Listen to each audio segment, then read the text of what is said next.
Hi, ako ang inyong kunyang ng Hong Kong. Welcome to my channel. Sa mga hindi pa nakapag-subscribe, please subscribe na po kayo and click the notification bell para lagi kayong updated kapag may mga bago akong upload na videos.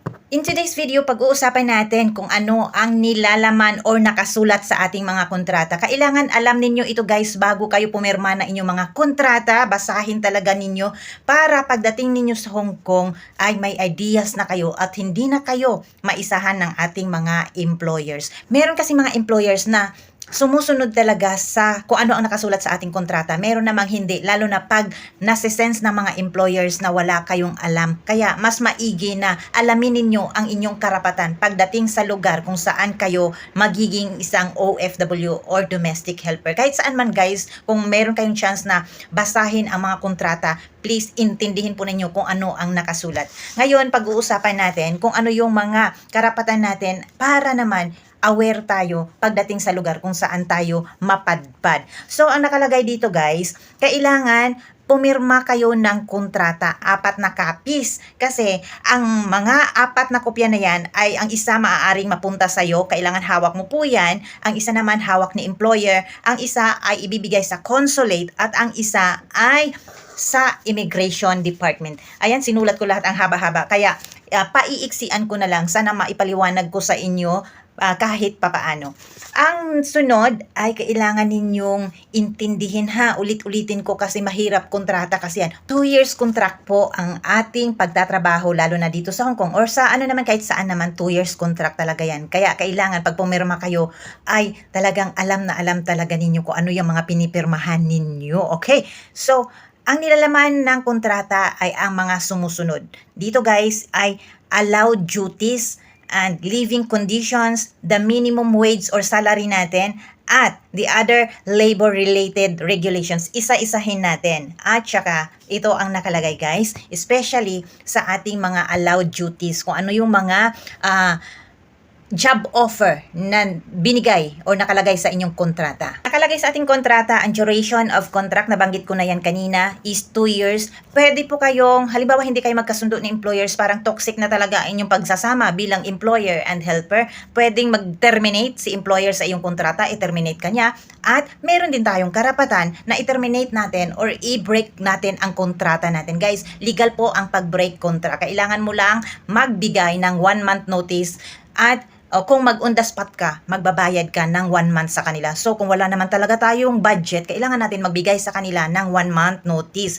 At saka, kung gusto ka naman, i-renew ni employers, fill up na naman uli kayo ng panibagong kontrata. Yun po yung 4 na copies again. Kasi, panibago na naman yan siya for the next 2 years natin. Sunod, ang location of kung saan ka nakatira. Dapat kung saan nakasulat ang iyong kontrata, naka-address, ay doon ka lang dapat titira. Kasi guys, bawal na bawal sa immigration pag malaman na naka-live out ka or tumira ka sa iba or di kaya boarding house ka. Pero may nabasa po ako guys, pwede ka o papayagan ka ng immigration kung i-declare ni employer sa immigration na with valid reason na i-hire ka nila or helper ka nila, kaya lang kukuha sila ng boarding house para sa iyo. Kasi ang iniisip kasi ng mga taga-immigration ang ating kapakanan na hindi tayo mapunta sa, halimbawa, kung nag-leave out tayo, binayaran ba ng tama ni employer ng ating, ang bayad natin sa boarding house,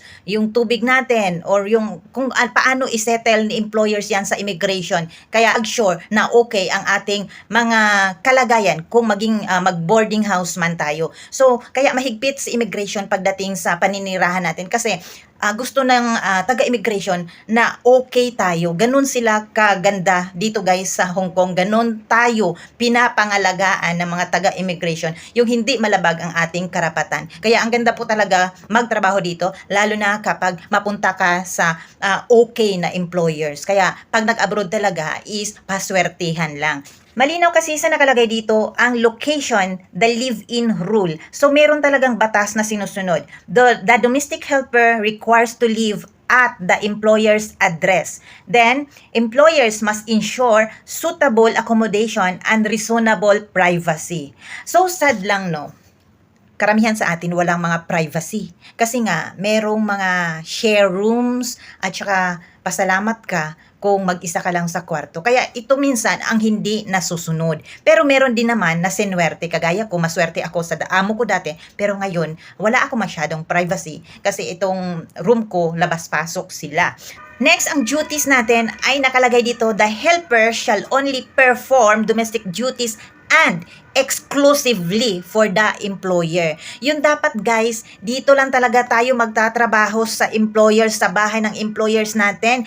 Kasi bawal na bawal talaga tayong papatrabahuin sa kanilang mga kamag-anak na kalagayan dito guys. Kasi pag malaman yan or may magsumbong sa atin na mga kapitbahay or di kaya may minsan mga kapwa lang din natin, ay mahuhuli tayo ng immigration dahil bawal po magtrabaho sa labas. Bawal nga ang part-time dito, di ba? Kaya minsan guys, naaabuso tayo ng mga employers. Minsan kapag nag-abroad sila, ang nangyayari talaga to kapag nag-abroad sila na matagal-tagal, ipapadala tayo sa mga kamag-anak nila. Kung tutuusin, bawal po yan. May mga penalties po.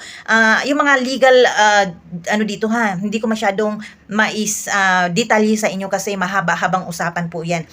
Pagdating sa legalidad. Kaya i-discuss lang natin kung ano yung nakasulat sa ating kontrata. Pagdating sa legal issues, marami po tayong i-research pa dyan. Kailangan nating basahin talaga kung ano yung mga violations or mga penalties na maaari nating harapin kapag lumabag tayo sa batas ng Hong Kong.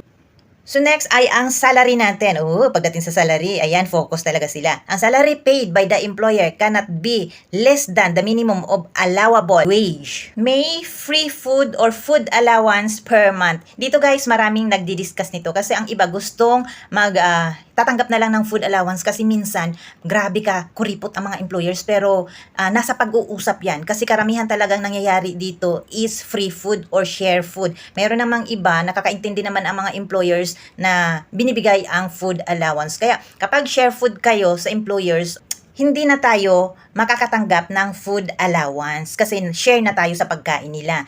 Nakapaloob din dito ang air ticket papunta dito sa Hong Kong at saka ang pabalik. Sagot po yan ni employers yung mga air ticket natin at saka meron din tayong allowance na 100 something para sa ating pamasahe or transportation. Sasakay tayo ng bus or mga taxi. Pagkasyahin lang natin ang 100. Okay. At saka guys, kahit na mag-terminate tayo or i-terminate tayo ni employers, sagot nila ang ating air ticket pabalik. So, hayahay ang buhay ni Kunyang. So, pag-usapan natin ang holidays and leaves. Ang helper shall be entitled at least 1 day of every week at saka ang statutory holidays and paid annual leave for 7 to 14 days. Pag-uusapan natin ang day off natin. Marami talagang hindi nakakaalam nito, no? Kasi ang iba, hindi pinapa-day off. Guys, sa mga baguhan pa, kailangan tayong mag-day off every week. Meron talagang isang araw dyan, kahit anong araw, basta papa-day off talaga kayo ni employers. Huwag kayong pumayag na hindi kayo ipa-day off na walang bayad. Magbabayad dyan sila guys. Kaya dapat sabihin ninyo, makipag-usap kayo kay employers, ma'am, ganito kasi yun, di ba? Kapag hindi nyo kami pinapa-day off, meron kayong babayaran sa amin na isang araw. Kasi guys, kung tatahimik lang kayo, naku, baka hindi na kayo makaka-day off. At saka ang day off at saka yung ating statutory holidays, iba po yan. Public holidays ay sa isang taon meron tayong 13 kung hindi ako nagkakamali or 14. Kailangan natin ilabas yon. Kung hindi kayo pa labasin, magbayad uli. Ang ating statutory holidays pala, karamihan sinusunod ng mga employers dito ay yung dapat, bago ka maka-avail niyan, ay dapat naka 3 months ka na sa kanila saka mo makuha yung statutory holidays. Pero okay lang yun, basta maka-day off kayo at saka magkaroon kayo ng statutory holidays. Huwag po kayong pumayag na hindi babayaran ang yung mga day off at saka mga holidays. Kaya, makipag-usap lang kayo na maayos. Malay mo, mayroon kasi mga employers na first time employers lang, hindi pa masyadong alam kung ano yung mga karapatan natin kasi nag-uumpisa pa lang din sila. Kaya kung sharing of ideas na lang po guys. At saka ang ating annual leave, ayun, kailangan sa isang taon kasi dapat mayroon tayong annual leave na 7 days. Kung hindi ka naman makauwi, pwede rin yung aabot yan ng 14 days. So, hihingiin ninyo yan, yung mga annual leave ninyo kung hindi ninyo nagamit. Tapos kung hindi na kayo mag-renew or di kaya, babayaran kasi yun guys, 14 days po ang ibabayad nila sa atin.